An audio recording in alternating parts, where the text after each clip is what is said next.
Mark 7. The Pharisees and some of the teachers of the law who had come from Jerusalem gathered around Jesus and saw some of his disciples eating food with hands that were defiled, that is, unwashed. The Pharisees and all the Jews do not eat unless they give their hands a ceremonial washing, holding to the tradition of the elders. When they come from the marketplace they do not eat unless they wash. And they observe many other traditions, such as the washing of cups, pitchers and kettles. So the Pharisees and teachers of the law asked Jesus, "Why don't your disciples live according to the tradition of the elders instead of eating their food with defiled hands?"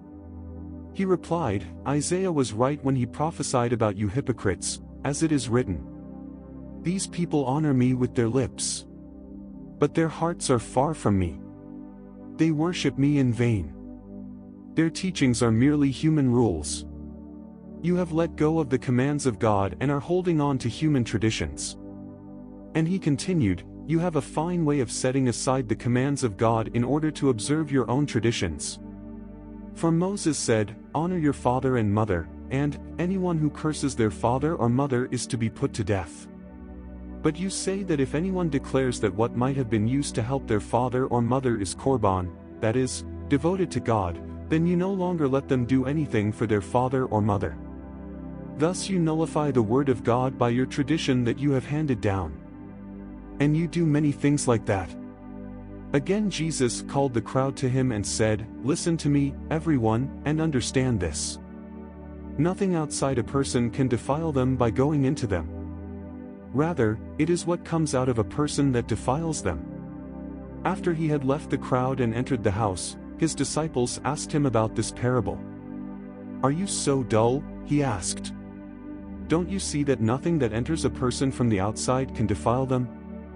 For it doesn't go into their heart but into their stomach, and then out of the body." In saying this, Jesus declared all foods clean. He went on, "What comes out of a person is what defile them. For it is from within, out of a person's heart, that evil thoughts come: sexual immorality, theft, murder, adultery, greed, malice, deceit, lewdness, envy, slander, arrogance and folly. All these evils come from inside and defile a person." Jesus left that place and went to the vicinity of Tyre.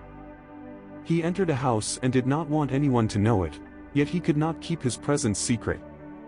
In fact, as soon as she heard about him, a woman whose little daughter was possessed by an impure spirit came and fell at his feet.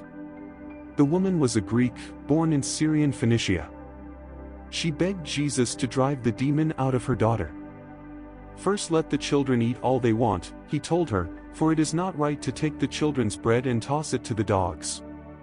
"Lord," she replied, "even the dogs under the table eat the children's crumbs." Then he told her, "For such a reply, you may go, the demon has left your daughter." She went home and found her child lying on the bed, and the demon gone.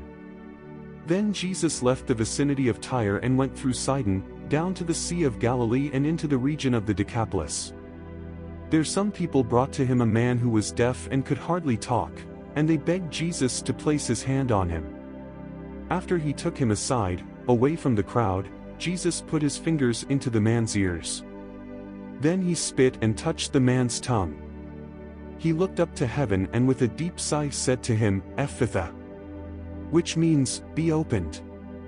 At this, the man's ears were opened, his tongue was loosened and he began to speak plainly. Jesus commanded them not to tell anyone. But the more he did so, the more they kept talking about it. People were overwhelmed with amazement. "He has done everything well," they said. "He even makes the deaf hear and the mute speak."